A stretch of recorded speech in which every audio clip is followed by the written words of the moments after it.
Hello students, today हम करने जा रहे हैं chapter number 2 of 8th class और चैप्टर का नाम है linear equations in one variable. Linear equations in one variable. तो चैप्टर स्टार्ट करने से पहले फर्स्ट ऑफ ऑल तो हमें पता होना चाहिए कि चैप्टर जो है linear equations in one variable, इसका मीनिंग क्या है। ओके, तो इसका मीनिंग क्या है उसको पहले हम फाइंड आउट करेंगे, पता करेंगे, उसके बाद जो है हम आगे चलेंगे। ठीक है स्टूडेंट्स, तो linear equation in one variable, सबसे पहले एक वेरिएबल वर्ड आ रहा है। तो वेरिएबल का क्या मतलब होता है? वेरिएबल का मैंने पहले भी आपको समझा दिया था। क्या होता है कि एक होता है कांस्टेंट, एक कांस्टेंट होता है और एक वेरिएबल होता है। ठीक है, एक कांस्टेंट होता है और एक वेरिएबल होता है। जो कांस्टेंट होता है, जैसे हम काउंटिंग लिख देते हैं 1 2 3, ये सब क्या होते हैं? कांस्टेंट होते हैं। कांस्टेंट मतलब यहाँ पे हम कह सकते हैं ये कि इनकी जो वैल्यू है वो स्थिर होती है। ठीक है, एक हमारे पास आ गया वेरिएबल, इसकी जो वैल्यू है, जो इसकी वैल्यू होगी वो चेंजिंग वैल्यू होगी। चेंजिंग वैल्यू, चेंजिंग वैल्यू मतलब कि उसकी वैल्यू जो है वो हमेशा चेंज होती रहेगी। ठीक है बेटा, समझ आ गया होगा सभी को। कांस्टेंट मतलब स्थिर वैल्यू होती है, मतलब यहाँ पे कांस्टेंट वैल्यू 1 2 3, 1 की वैल्यू तो 1 रहेगी ना। अब वेरिएबल जो है उसकी वैल्यू चेंजिंग होगी। चेंजिंग कैसे होगी? यहाँ पे मैंने ए लिख दिया, इसको हम वेरिएबल बोलते हैं। A to Z कुछ भी हम लिख देते हैं। ये क्या वेरिएबल आया था हमारे पास? B लिख दिया मैंने। ठीक है, तो B क्या है? वेरिएबल है। इसकी जो वैल्यू है वो कुछ भी हो सकती है, 1 2 3 4 5, हमें कुछ कंफर्म नहीं है कि उसकी वैल्यू क्या है। We don't know about this. ठीक है, तो इसलिए हम क्या कह देंगे उसको कि वो क्या है? एक वेरिएबल है। ठीक है बेटा, समझ आ गया सभी को? कांस्टेंट और वेरिएबल के बीच में क्या डिफरेंस है? कांस्टेंट मतलब जिसकी वैल्यू स्थिर होगी, ठीक है, चेंजिंग नहीं होगी, और वेरिएबल जिसकी वैल्यू चेंजिंग होगी, वो स्थिर नहीं होगी, वो चेंजिंग वैल्यू होगी। मतलब अगर हमने b लिख दिया यहाँ पे, तो b जो है उसकी वैल्यू क्या होगी?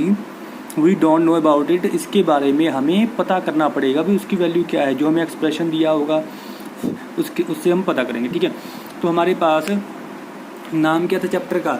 Linear equations in one variable. तो वेरिएबल का पता चल गया सभी को। ठीक है, वेरिएबल पता चल गया सभी को। तो उसके बाद लीनियर इक्वेशन। अब दूसरा वर्ड आया हमारे पास इक्वेशन। दूसरा वर्ड आया हमारे पास इक्वेशन। ठीक है, इक्वेशन से पहले हम करते हैं एक्सप्रेशन। आपने किया होगा 7th क्लास में, एक्सप्रेशन के बारे में पढ़ा हुआ। ओके, तो एक्सप्रेशन क्या होता है वो हमें पता होना चाहिए। देखो, बहुत सारी टर्म्स को मिला के हम एक एक्सप्रेशन बनाते हैं। बहुत सारी टर्म्स को मिला के एक्सप्रेशन बनता है। ठीक है, जैसे मैंने यहाँ पे लिख दिया x+1, ये एक टर्म है, ये एक टर्म है। एक चीज़ और याद रखना, प्लस और माइनस के जो साइंस हैं वो टर्म्स बनाते हैं। जैसे मैंने यहाँ पे लिख दिया x+y - z, ठीक है, -2। तो ये यहाँ पे टर्म्स कितनी है हमारे पास? 1 2 3 4, हमारे पास कितनी टर्म्स हैं? 4 टर्म्स हैं। और यहाँ पे कितनी टर्म्स हैं? प्लस का साइन बीच में है, एक ये टर्म है और एक ये टर्म है, 2 टर्म्स है हमारे पास। ठीक है, प्लस और माइनस के साइन जो है वो टर्म्स बनाते हैं। ये आपने माइंड में रखना है। ठीक है, तो यहाँ पे हमारे पास एक्सप्रेशन की बात कर रहे हैं हम। ठीक है, तो एक्सप्रेशन हमारे पास x+1, अगर मैं यहाँ पे अकेला x लिखूँगा तो वो क्या हो जाएगा? वो तो एक टर्म है, ओनली 1 टर्म। ठीक है, 2 टर्म्स को मिला के हमने एक्सप्रेशन बना दिया। 2 से ज़्यादा टर्म्स जब मिल जाएंगी तो एक एक्सप्रेशन बन जाएगा। ओके, अगर इसी को मैं ऐसे लिखूँ x+1 = 4, x+1 = 4। अब यहाँ पे देखो, इसमें बस इतना सा ही चेंज है। एक्सप्रेशन में क्या होता है? ये टर्म्स हैं, उनको एक्सप्रेशन में लिख दिया हमने। ठीक है, एक्सप्रेशन बना दिया टर्म्स को जोड़ के। और यहाँ पे इक्वेशन, इक्वेशन में क्या होता है? यहाँ पे =2 का साइन आ जाता है। क्या आता है? =2 का साइन। ठीक है, जब =2 का एक्सप्रेशन में हमने साइन डाल दिया कहीं पे, तो मतलब ये सारी जो लेफ्ट हैंड साइड है वो राइट हैंड साइड के इक्वल होगी। ये इसके इक्वल है। ठीक है, यहाँ पे हम क्या ऐड करेंगे? 4 बन जाए। यहाँ पे हम क्या ऐड करेंगे? 3 बन जाएंगे। मतलब x की वैल्यू हमारे पास क्या आ जाएगी? 3 आ जाएगी। 3 ऐड करेंगे तो 3 + 1 4, यहाँ भी 4 है। ओके, तो ये हो गया हमारे पास x की वैल्यू क्या होगी, यहाँ पे 3 हमने फाइंड की कि x की वैल्यू क्या होगी, 3 होगी। ओके, तो मतलब कहने का मतलब ये है कि आपने इसकी वैल्यू अभी फाइंड नहीं करनी है, वो हम बाद में देखेंगे कैसे वैल्यू फाइंड करनी है। इक्वेशन क्या होती है वो समझना ज़रूरी है, एक्सप्रेशन क्या होता है वो समझना ज़रूरी है। टर्म से मिलके एक्सप्रेशन बना है और जिस एक्सप्रेशन में इक्वल टू आ जाए वो क्या है, इक्वेशन है। ओके, नेक्स्ट हमारे पास देखो और कौन सा वर्ड है हमारे पास, लीनियर, लीनियर LINEAR, लीनियर। ठीक है, अब लीनियर की बात करें हम तो देखो इसी एक्सप्रेशन को अगर मैं लिखूँ x² + x + 1, ठीक है, ये तो एक्सप्रेशन था, इक्वल टू 4 लिख दिया। अब ये क्या हो गया, ये क्या हो गया, क्या हो गया, देखो क्या बन गया, ये बन गया इक्वेशन। ठीक है, इक्वेशन बन गया। ओके, अब दूसरी बात हम करते हैं, इक्वेशन तो बन गया लेकिन ये जो है वो लीनियर इक्वेशन नहीं है। ठीक है, लीनियर इक्वेशन में क्या होता है, जो x है मतलब जो भी वेरिएबल होगा लीनियर इक्वेशन में उसकी जो पावर है वो सिर्फ 1 होगी, 1 के बिना कुछ नहीं होगी। जहाँ पे x है इसकी पावर मतलब 1 है, यहाँ पे x है उसकी पावर मतलब 1 है, यहाँ x है इसकी पावर 1 है, इसकी पावर 1 है, इसकी पावर 1 है। मतलब लीनियर में क्या होता है कि जो वेरिएबल हम यूज़ करते हैं उसकी जो पावर है, ठीक है, जो पावर है एक्सपोनेंट है वो 1 से ज़्यादा नहीं हो सकती है। ठीक है, 1 से ज़्यादा ग्रेटर नहीं हो सकती। ओके, ग्रेटर नहीं होगी। ठीक है बेटा, समझ आ गया सभी को, इतना समझ आ गया होगा आशा है।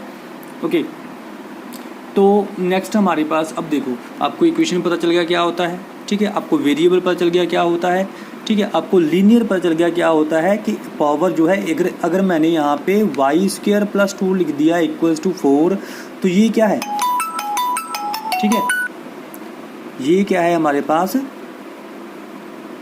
ये लीनियर इक्वेशन नहीं है।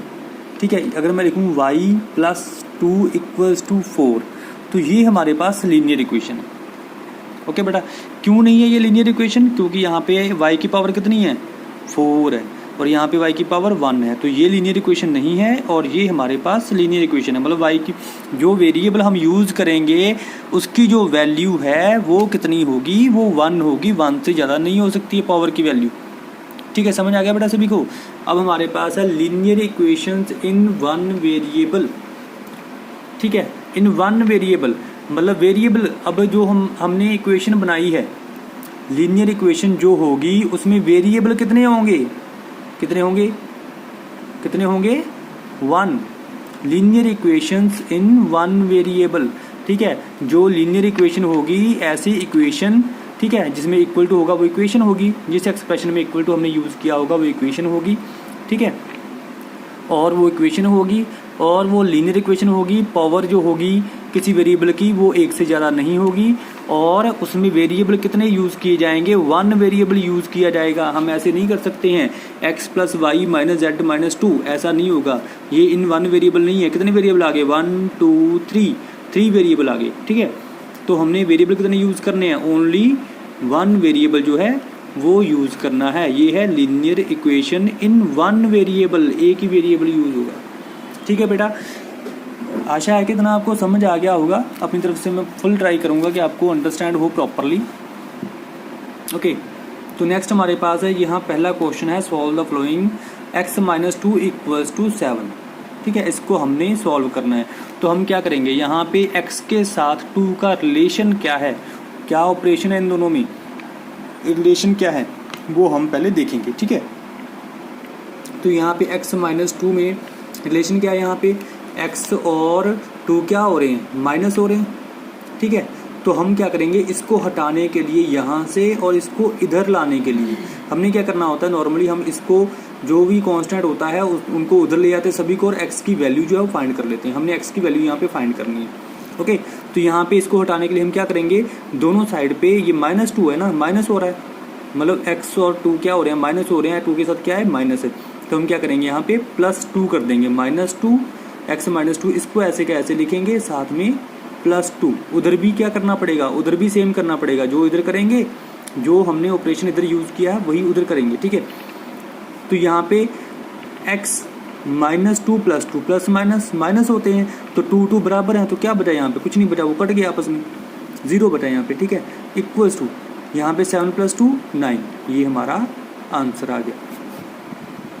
ओके बेटा, आशा है कि सभी को समझ आ गया होगा। हमने कुछ नहीं किया, x -2 = 7 था, -2 हो रहा था, 2x के बीच में से माइनस हो रहा था, हमने क्या किया, दोनों तरफ +2 कर दिया और हमारे पास यहाँ पे x बच गया और उधर क्या बचा, 9 आ गया।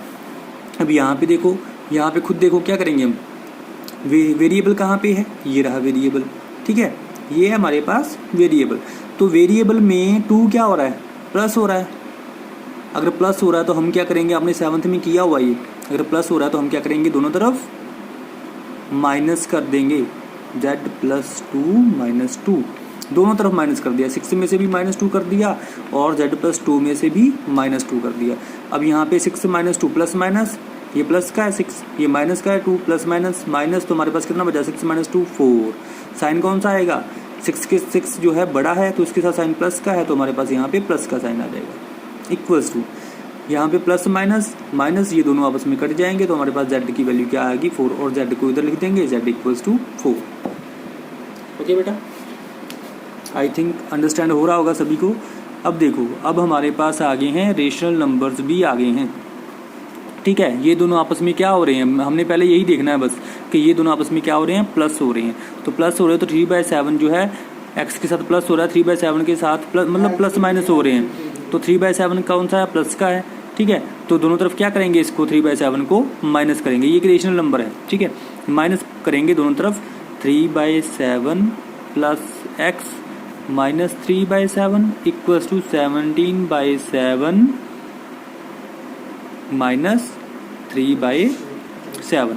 तो ये प्लस का 3/7 है, ये माइनस का 3/7 है, जो दोनों कट गए। तो यहाँ पे क्या बचा हमारे पास, x बचा, इक्वल्स टू यहाँ पे एलसीएम कितना आता है हमारे पास, 7 है, तो 7 ही एलसीएम आ जाएगा। ओके, तो 17 - 3, तो हमारे पास क्या आता है यहाँ पे, 17 - 3 14/7, तो 14/7 है, तो कट जाएंगे ये दोनों, ऊपर नीचे काट सकते हैं हम, ठीक है, कटिंग कर सकते हैं, एक ही टेबल पे, सेम टेबल पे काटना है। 7 की टेबल 7 × 1 = 7, 7 × 2 = 14, तो हमारे पास x की वैल्यू क्या आती है, 2। ओके बेटा, अंडरस्टैंड। समझ ना आए तो वीडियो दोबारा देख लेना आपने।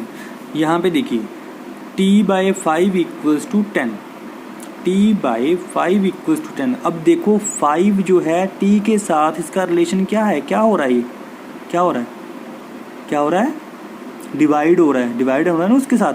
अगर हमने किसी चीज़ में से, जैसे 4 को मैंने 2 से डिवाइड करना है, डिवाइड/2, तो मैं कैसे लिखूंगा इसको, 4/2 ऐसे लिखूंगा। तो यहाँ भी ऐसे ही है कि t के साथ 5 क्या हो रहा है, डिवाइड हो रहा है। अगर t के साथ 5 डिवाइड हो रहा है तो दोनों तरफ क्या करना है, आपने मल्टीप्लाई करना है।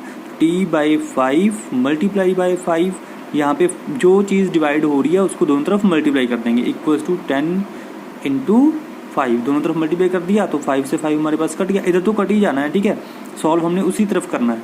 तो t बच गया यहाँ पे ओनली, ठीक है, ये तो कट गया है, तो t बच गया हमारे पास, 10 × 5 = 50, तो हमारे पास आंसर क्या आता है, 50। मतलब कहने का ये है, हमारे पास दो साइड्स होती हैं, left hand side = right hand side, ऐसे लिखा होता है हमारे पास, ठीक है, left hand side = right hand side. Left hand side कौन सी है, 3/7 + x, ये क्या है, सारी लेफ्ट हैंड साइड है, = आ गया बीच में, और ये क्या है, राइट हैंड साइड है, ठीक है बेटा, समझ आ गया लेफ्ट हैंड साइड कौन सी है, राइट हैंड साइड कौन सी है, ठीक है। इसी तरह हमने यहाँ पे अगर लेफ्ट हैंड साइड में कुछ प्लस हो रहा है तो उधर जाके राइट हैंड साइड पे क्या होगा, माइनस हो जाएगा। ओके, मतलब दोनों साइड पे हमने ये बाद में करेंगे। अगर कोई चीज़ प्लस हो रही है किसी में तो हम दोनों तरफ क्या कर देंगे, माइनस कर देंगे। अगर कोई चीज़ डिवाइड हो रही है तो हम दोनों तरफ क्या करेंगे, मल्टीप्लाई कर देंगे, उसी चीज़ को जो डिवाइड हो रही है उसी को मल्टीप्लाई कर देंगे।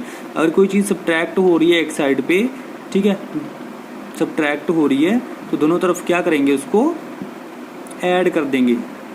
अगर कोई चीज़ ऐड हो रही है दोनों तरफ, एक तरफ, तो दोनों तरफ क्या करेंगे, उसको सब्ट्रैक्ट कर देंगे, ठीक है। अगर कोई नंबर जो है यहाँ पे आपके पास मल्टीप्लाई हो रहा है उसको आपने ख़त्म करना है, तो हम दोनों तरफ क्या करेंगे, उसी नंबर को डिवाइड कर देंगे। ओके, आशा करता हूँ मैं ये लेसन आपको समझ आ गया होगा। एक और क्वेश्चन जो है मैं आपको करवा देता हूँ। क्वेश्चन हमारे पास 2/3x इक्वल्स टू 18। अब यहाँ पे देखो एक एक को हम फिनिश करेंगे, ठीक है। हमारा मेन मोटिव है कि जो वेरिएबल है हमारे पास उसको हमने अकेला करना है, जो वेरिएबल है उसको अकेला करना है, ठीक है। ये चीज़ अंडरस्टैंड कर लो, ठीक है। 2/3 है। अब देखो 2x के साथ रिलेशन किसके साथ देखना है, हमने x के साथ देखना है। 2x के साथ क्या हो रहा है, मल्टीप्लाई हो रहा है, साथ में है ना, मल्टीप्लाई हो रहा है, ठीक है। बीच में साइन भी कोई नहीं है दोनों के, ओके। और 3x के साथ क्या हो रहा है, 3 हो रहा है डिवाइड, क्योंकि 3 कहाँ है, नीचे है, बीच में साइन कोई नहीं है उनके, ठीक है। इसी को अगर मैं लिख दूंगा 2/3 प्लस x इक्वल्स टू 18, तो यहाँ पे क्या होगा, ये रेशनल नंबर है कि ये यहाँ पे प्लस हो रहा है, उधर जाके क्या हो जाएगा, माइनस हो जाएगा, मतलब दोनों तरफ हम क्या करेंगे, उसको माइनस करेंगे, ठीक है। लेकिन यहाँ पे क्या हो रहा है, कोई साइन नहीं है बीच में, तो ये क्या हो रहा है, क्या हो रहा है बेटा, ये मल्टीप्लाई हो रहा है और एक डिवाइड हो रहा है। तो 3 यहाँ पे डिवाइड हो रहा है, पहले 3 को सॉल्व करते हैं, ठीक है। तो 3 यहाँ पे क्या हो रहा है, डिवाइड हो रहा है, तो 2x 3 डिवाइड हो रहा है, तो दोनों तरफ 3 को क्या करेंगे, मल्टीप्लाई कर देंगे। अगर डिवाइड हो रहा है तो दोनों तरफ मल्टीप्लाई करेंगे, ठीक है। तो हमारे पास 3 से 3 कट गया, यहाँ पे ऊपर नीचे है, काट सकते हैं। क्या बचा यहाँ पे, 2x, क्या लीव किया उसने, 2x। अब यहाँ पे 18 3 जार 54, ठीक है। इन दोनों को मल्टीप्लाई कर दिया, यहाँ पे 3 के साथ 3 कट गया, ठीक है।